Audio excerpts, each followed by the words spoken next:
अस्सलाम वालेकुम नाजरीन, ईएन पॉइंट में खुशामदीद। मैं हूं आपका होस्ट आरिस अब्बास। नाज़रीन, इस वक्त हम मौजूद हैं जो NA 157 से जो इंडिपेंडेंट कैंडिडेट हैं इंजीनियर वसीम अब्बास ख़ान, उनके हम डेरे पर मौजूद हैं।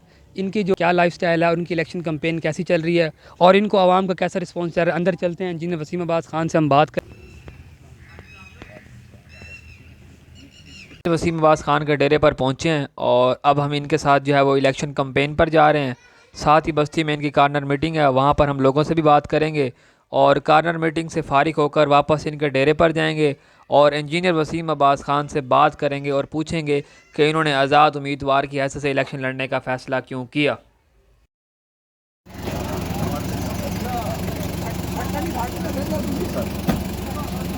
कौंसल मौजा बस्ती बोर्ड का आखिरी स्टेज है। यहाँ पे इस दूसरी तरफ जो है वो मौजा मुला फकीर है। हम यूनियन कौंसल 127 है हमारी किरपालपुर, उसके अंदर मौजूद है। तो आप यहाँ पर एक ये आप देख सकते हैं कि यही इलाका है कि ये मखदूम साहब ने जैन साहब ने पिछले 3.5 साल में बता रहे थे 6 से 8 साल लगाए हैं। ये आप देख लें, हम जा जब आप यहाँ से जीत जाएंगे तो आप क्या इस चीज़ को आप सबसे पहला जो सर जी ये बुनियादी सहूलियात इनका हक है पाकिस्तान शहरी होने के नाते। मेरा सबसे पहला यही एजेंडा होगा कि बजाय कि जिम्मेदारों जागीरदारों के बागों में मेटल रोड जाएं, मैं यहाँ पर जो स्लम्स हैं जहाँ पे जो आबादी है, मैं चाहता हूँ कि वहाँ पर जो है ना इनके बुनियादी मसाइल हल हैं।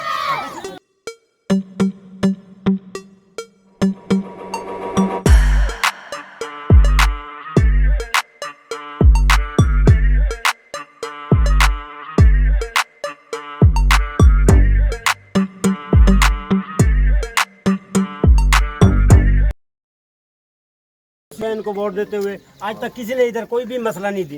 क्या समझते हैं इंजीनियर वसीम अब्बास इस हल्के की जो बुनियाद उसको चेंज कर सकते हैं? जी इंशाल्लाह 100% नहीं 500%।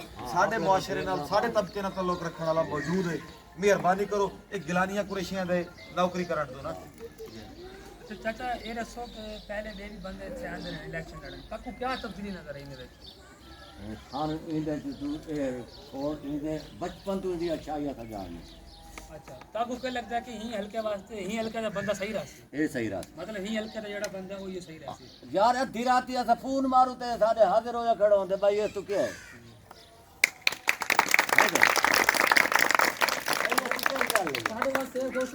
मैं बच्चा तू नहीं जानता ये पढ़ता है मैं हलवा है नाम ही ना दे मैं। इस वक्त हमारे साथ NA 157 से जो आज़ाद उम्मीदवार हैं इंजीनियर वसीम अब्बास ख़ान साहब मौजूद हैं। इनसे हम बात करेंगे कि पूछेंगे कि इस वक्त NA 157 में जो 11 सितंबर को जो इलेक्शन होना है, एक तरफ पाकिस्तान तहरीक इंसाफ की जो उम्मीदवार हैं मार बानो कुरैशी और दूसरी तरफ जो है सईद अली मूसा गिलानी, स्ट्रॉन्ग इनमें दरमियान एक स्ट्रॉन्ग मुकाबला हो रहा है। लेकिन इसी के बीच इंजीनियर वसीम अब्बास ख़ान साहब ने क्यों आज़ाद इलेक्शन लड़ने का फ़ैसला किया, जानते हैं इन्हीं की कहानी इन्हीं की ज़बानी। जी अस्सलाम वालेकुम सर। वालेकुम सलाम जी। सर क्या हाल है? अल्लाह का शुक्र अल्हम्दुलिल्लाह। शुक्रिया आपका मेरे पास तशरीफ़ लाने का। सबसे पहले सर आपका शुक्रिया कि आपकी जो इलेक्शन कैंपेन है और कार्नर मीटिंग है उसके बावजूद आपने हमें टाइम दिया। नहीं जी, ये मैं अपना फ़र्ज़ समझता हूँ क्योंकि सियासतदान और सहाफ़ियों का चोली दामन का साथ है। आप हमारी आवाज़ भी हैं और आप हमारी आँखें भी हैं। सर ये बताइएगा कि एक तरफ जो है वो अली मूसा गिलानी जो कि साबिक़ वज़ीर-ए-आज़म पाकिस्तान के साहबज़ादे, दूसरी तरफ जो मार बानो कुरैशी हैं पाकिस्तान तहरीक इंसाफ के वाइस चेयरमैन और साबिक़ वज़ीर ख़ारिजा पाकिस्तान की जो साहबज़ादी, इनके दरमियान कांटेदार मुकाबला है। तो आपने इस दरमियान किस तरह सोचा कि मैं भी आज़ाद उम्मीदवार की हैसियत सामने हूँ?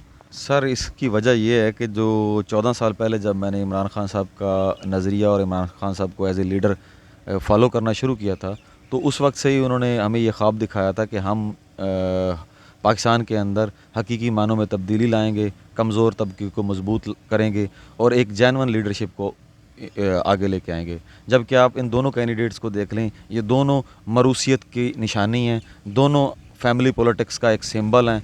और जिस तरह दूसरी जमातें फैमिली पॉलिटिक्स को लेकर चल रही हैं, इसी तरह हमारी पार्टी के अंदर कुरैशी साहब भी अपनी आने वाली या मौजूदा जो नस्ल है उसको टिकट के अंदर PTI के टिकट के अंदर लपेट कर हमारे ऊपर मुसल्लत कर रहे हैं। तो इसलिए ये मेरा पार्टी के इनसाइड भी इख्तलाफ है और आउटसाइड भी इख्तलाफ है। मैं चाहता हूँ कि हकीकी मानों में आम आदमी मजबूत हो, आम आदमी आगे आए। सर ये बताइएगा आपका भी पाकिस्तान तहरीक इंसाफ से ताल्लुक़ है और इसके बावजूद आपको जो पाकिस्तान तहरीक इंसाफ के जो आपके साथ रहनुमा थे जिनके साथ आपका ताल्लुक़ था, क्या अभी भी उनके साथ आपके साथ वैसा रिस्पॉन्स मिल रहा है? देखें, जो नज़रियाती टीम है तहरीक इंसाफ की, जो हलके के अंदर है, वो मेरे साथ है। वो बहुत सारे लोग मेहर बानो साहिबा को एक्सेप्ट नहीं कर रहे, क्योंकि मेहर बानो साहिबा को आज से 15 दिन 20 दिन पहले हलके में कोई नहीं जानता था। वो तो जस्ट बिकॉज ऑफ उसके नाम के साथ अगर कुरैशी लगा हुआ है तो उस वजह से वो इस हलके के अंदर मौजूद है। अदरवाइज़ उनकी इस हलके के अंदर कोई पॉलिटिकल एफर्ट नहीं है। जबकि मैं तहरीक इंसाफ के साथ 14 साल से लगा हुआ हूँ। अगर आप मेरी पॉलिटिकल प्रोफाइल देखेंगे, मैं उस वक्त से तहरीक इंसाफ के साथ हूँ जब मखदूम साहब भी पीपल्स पार्टी में थे। हम उस वक्त भी आप कह लें कि हयाताबाद में खान साहब के साथ ड्रोन के अगेंस्ट नेटो सप्लाई बंद करके रोडों पे लेटे हुए थे। और जबकि जो मेहर बानो साहिबा शायद उस वक्त उनका नामो निशान भी नहीं था। और शाह महमूद साहब जो है वो पीपल्स पार्टी के वज़ीर ख़ारजा थे, और उनके जो बेटे हैं जैन कुरैशी साहब, ये जॉन कैरी के दफ्तर में कैरी लूगर बिल के सिलसिले में कोई ट्रेनिंग कर रहे थे या नौकरी कर रहे थे। सर ये बताइएगा कि आपकी जो कैंपेन है वो किस तरह जा रही है और आवाम का आपको कैसा रिस्पॉन्स नज़र आ रहा है? कैंपेन बड़ी ज़बरदस्त है जी, और आवाम का जो हकीकी मानों में जिनको हम अप्रोच कर रहे हैं, जो आवाम हमारे साथ अटैच हो रही है, वो जेन्युइनली इन ख़ानदानों से फेडअप है। ये जो हलके के अंदर जब से तकरीबन पाकिस्तान बना हुआ है, मोर और लेस यही दो ख़ानदान जो है वो रूल कर रहे हैं। इनकी सियासी मरूसियत से आम आदमी तंग आ चुका हुआ है।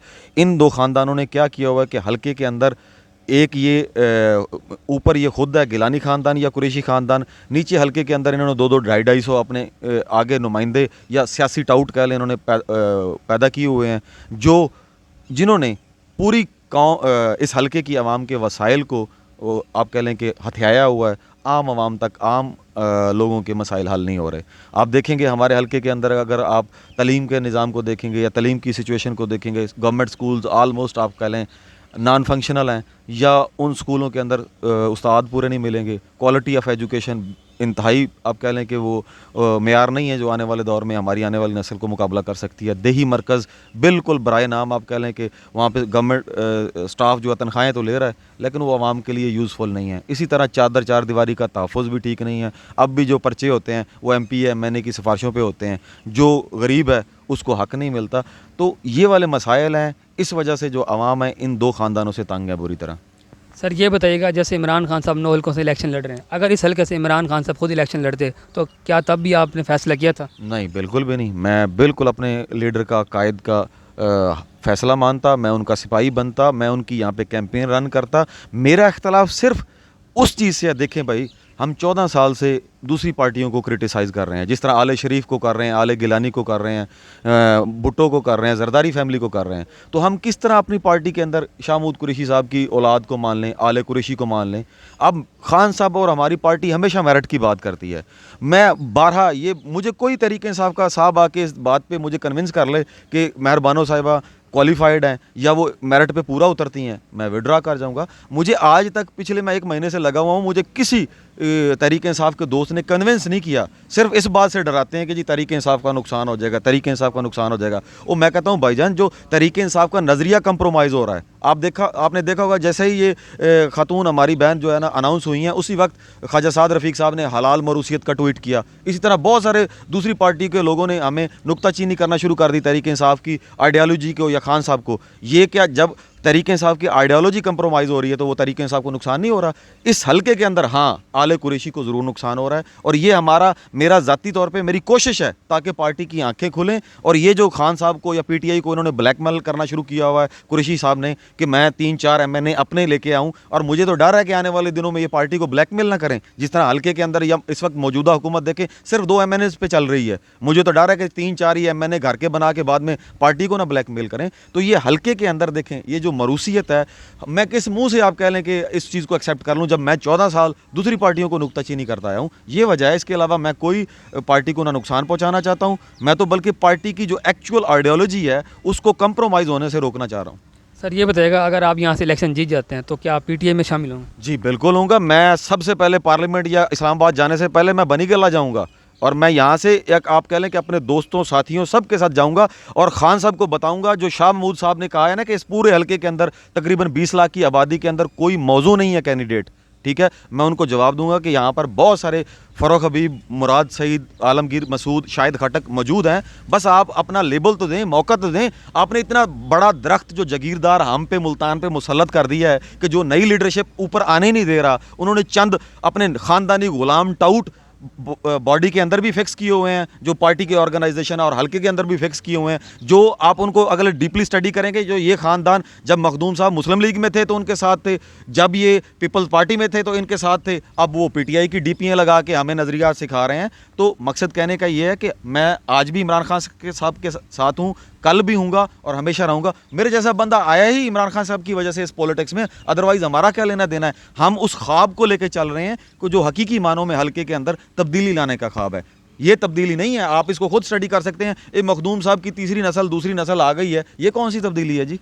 और सर ये बताएं, अगर मारबानों की जगह पीटीआई कोई अपना और उम्मीदवार सामने लाती तब क्या फैसला था? बिल्कुल था, मैं तो इस बात का दायी था कि मेरे से हटके आप किसी दूसरे को XYZ आम आदमी को टिकट दें। अगर वो क्वालिफाई करता है, उसकी पार्टी के साथ लॉयल्टी है, उसकी प्रोफाइल इतनी स्ट्रांग है पॉलिटिकली, आप बिल्कुल मैं उसको ताबे होता, मैं उसको फॉलो करता। और सर पार्टी की तरफ से क्या आपको इस वक्त जो नज़र आ रहा है रिस्पॉन्स, पार्टी ने क्या कहा इस पर? आप पार्टी से मुझे इंतहाई मायूसी हुई। मैं खान साहब के जो पॉलिटिकल सेक्रेटरी हैं हाफिज़ फ़रद साहब से, हम ISF में जब थे 2008-9-10 में हमारी थोड़ी सी शनासाई थी उनके साथ, तो वो मुझे थोड़ा बहुत जानते भी हैं। फ़ारूक हबीब वगैरह इनके तो साथ हम ISF में इकट्ठे ही थे, हमने सारी स्ट्रगल की है, ये मुझे अच्छी तरीके से जानते हैं। तो मैं उनके साथ कन्वर्सेशन में भी था, मेरा मैसेजिंग पे उनके साथ बात भी हुई। तो मैंने उनको बताया भी बिफोर टाइम कि जैसे ही ये सिचुएशन, ये हल्का खाली हुआ था, डिनोटिफाई हुए थे जैन साहब, तो मैंने उसी वक्त उनको बताया था। बल्कि ये जो मेरी कैंपेन है, अगर वहाँ पे आप मेरे बोर्ड देखेंगे 1.25 साल पुराने, 1 साल पुराने पड़े हुए हैं, कि मैं इनके जो तरीक़ाकार था, जो मखदूम साहब की पॉलिटिक्स का था, मैं 2020 के बाद ही इख्तलाफ करना शुरू कर दिया था। क्योंकि ये पॉलिटिक्स को वही रवायती अंदाज से कर रहे थे। जो तब्दीली वाली बात थी, यहाँ पे कोई तब्दीली नहीं आई। वही फ्यूडल माइंडसेट था, वही जागीरदाराना इनकी सोच, वही इनका आप कह लें कि रवैया जिस तरह पुरानी पार्टियों में, नून लीग में या पीपल्स पार्टी में था। जबकि जिस स्पिरिट के साथ हमारे जैसे नौजवानों ने इनको ज़िंदगियाँ दी, वो वाला इनका रवैया नहीं था। तो मैंने पार्टी के साथ राब्ते में आया, बारहा उनको बोला। हाफिज़ फ़रद साहब ने मुझे कहा जी कि आप साउथ पंजाब के प्रेसिडेंट से रब्ता करें, ओन अब्बास बप्पी साहब से। मैंने उनको कॉलें की 2-3 दफ़ा, और इवन कि मैंने उनको मैसेजेस भी ड्रॉप किए कि सर आप मुझे बताएं कि मैं I am a candidate for this constituency, let me know when schedule is going to issued by the party. तो मुझे हाफिज़ फ़रद साहब ने, जो खान साहब के पॉलिटिकल सेक्रेटरी हैं, उन्होंने कहा जी बाकायदा एक शेड्यूल जारी होगा, आप टिकट अप्लाई कीजिएगा। मैं उनके साथ कॉरस्पॉन्डेंस में हूँ, मैं टिकट का इंतज़ार कर रहा हूँ कि जब शेड्यूल जारी होगा मैं एज ए कैंडिडेट अप्लाई करूँगा। लेकिन 8 तारीख को मखदूम साहब ने जाके इलेक्शन कमीशन में 8 अगस्त को जाके टिकट जमा करवा दी। मुझे तो इस दफ़ा ये हैरानी हुई कि सारे प्रोसीजर वायलेट करके पार्टी ने मखदूम साहब को टिकट दे कैसे दी। और इनकी जो, मैं एटलीस्ट देखें जी, मैंने ज़िंदगी के 14 साल दिए हैं। मैं उनसे सवाल करना चाहता हूं कि 14 साल लॉयल्टी के साथ पार्टी की तरफ एक तरफ, और दूसरी तरफ हमारी बहन जो 14 दिन नहीं शायद उन्होंने हल्के के अंदर गुजारे, वो आके हमारे ऊपर मुसल्लत कर रहे हैं। और मखदूम साहब ऊपर से हमें कह रहे हैं कि यहाँ पर कोई बंदा मौजूद नहीं है कि जो पार्टी को रिप्रेजेंट कर रहे हैं। तो पार्टी से मेरा इतना ज़रूर गिला है। मैं चाहता हूँ कि जो हमारी हायर लीडरशिप है, जो खान साहब हैं या खान साहब के जो इर्द गिर्द कोर लीडरशिप है, वो इस चीज़ को ज़रा एटलीस्ट स्टडी तो करें कि ये पार्टी टिकट जारी कैसे हुआ। कोई कम अज़ कम मुझे ये बोल देता बुला के कि you are not qualified for this job, आप अभी क्वालिफाई नहीं करते, हम आपको नेक्स्ट टाइम, या जो भी है एक तरीका कार है कि आप इंटरव्यू करके मुझे साइड लाइन कर देते, फिर भी मैं मान लेता। मुझे सबसे बड़ा गिला ये है, और मैं अपने पार्टी के जो नज़रियाती लोग हैं उनको भी बताता हूँ कि यार अगर 14 साल की स्ट्रगल के बाद मेरे जैसा बंदा, वो इस काबिल भी नहीं है कि हमारे कागज़ पार्टी की लीडरशिप के आगे चले जाएं, हम एज ए कैंडिडेट, पार्टी के टिकट के कैंडिडेट ही कॉन्टेस्ट हो जाएं, तो अब आप खुद अंदाज़ा लगा लें कि इस पार्टी के अंदर ख़ास तौर पे शाह महमूद कुरैशी के होते हुए आपकी वैल्यू क्या है। आप इस चीज़ से अंदाज़ा लगा लें। सर सुनने में ऐसा कि आपने तरीके लब्बाइक से कोई टिकट का मुतालबा किया? सर ये मैं सख्त अल्फाज इस्तेमाल करूँगा, ये हमारे वाइस चेयरमैन साहब ने बात की है, ये इंतहाई आप कह लें कि झूठा, और इससे मैं एक और लफ्ज़ ख़तरनाक है, मैं वो नहीं इस्तेमाल करना चाहता। और मैंने 10 साल तकरीबन मोर देन 1 डेकेड काम किया है मखदूम साहब के साथ। मुझे उनकी शख्सियत का पहली दफ़ा इस पहलू का अंदाज़ा हो रहा है कि वो इस कदर, और अभी भी वो दानिस्ता तौर पे बहुत सारा दफ़ा मैं उसको क्लैरिफाई कर चुका हूँ, चैलेंज कर चुका हूँ कि आप मुझे बताएं आपके पास कौन सा सबूत। आप कह रहे हैं कि जी मैंने टिकट अप्लाई किया, मैं उनके किसी ऑफिस में गया हूँगा, कोई फुटेज होगी, मैंने कोई आप कह लें कि कोई फॉर्म फिल किया होगा, उसका कोई रिकॉर्ड होगा, कोई सबूत मुझे दे तो दें, मैं विड्रा कर जाऊँगा। अच्छा सर ये बताइएगा कि जो भी इलेक्शन का जो नतीजा आएगा आप कबूल होगा? जी बिल्कुल कबूल होगा यार, हमने क्या करना है। सर आखिर में आपसे ये पूछेंगे कि NA 157 की आवाम को और इमरान खान साहब को क्या मैसेज देना चाहेंगे? यार मैं यही पैगाम देना चाहता हूँ कि खुदारा मरूसी से जान छुड़वाएं, अपने जैसे तबके से ताल्लुक़ रखने वाले लीडर को मौका दें। उस वक्त तक आपके बुनियादी मसाइल हल नहीं हो सकते जब तक आप अपने जैसे नुमाइंदे नहीं चुनेंगे। और मेरा ख्वाब है कि मैं अपने तबके की खिदमत करूँ और बेहतरीन तालीम आने वाली नस्ल के लिए अरेंज करूँ, सेहत के निज़ाम को बेहतर करूँ, इनकी चादर चार दीवारी का तहफ़्फ़ुज़ करूँ। और पार्टी के लिए मेरी गुजारिश है कि खुदारा आप हल्के के अंदर तवज्जो दें, मुल्तान के अंदर तवज्जो दें। जो मखदूम साहब हैं इस वक्त इमरान खान साहब की आइडियालॉजी को कंप्रोमाइज़ करके पार्टी के ऊपर एक मरूसियत का लेबल लगाकर अपनी आने वाली अपनी नस्ल को, अपनी फैमिली को, अपनी बच्चों को पीटीआई के लोगों के ऊपर मुसल्लत कर रहे हैं। जी सर, शुक्रिया सर। हमारे चैनल के हवाले से आप क्या मैसेज देना यार आपका चैनल बड़ा ज़बरदस्त काम कर रहा है। आप माशाल्लाह यूथ को मोटिवेट कर रहे हैं, हल्के के अंदर पाकिस्तान के अंदर मस्बत चीज़ों को प्रमोट कर रहे हैं। मुझे अच्छा लगा है, मैं अप्रिशिएट करूँगा। और दोस्तों को, लोगों को, आपके व्यूअर्स को गुजारिश करूँगा कि आपकी वीडियोज़ को शेयर करें और आपके चैनल को सब्सक्राइब करें, ताकि आप जैसे नौजवान सहाफ़ियों की हौसला अफजाई हो। और जो एक मेन स्ट्रीम मीडिया ब्लैकमेल भी करता है समटाइम, आप जैसे लोग हक़ाइक़ को लोगों तक पहुंचा सकें।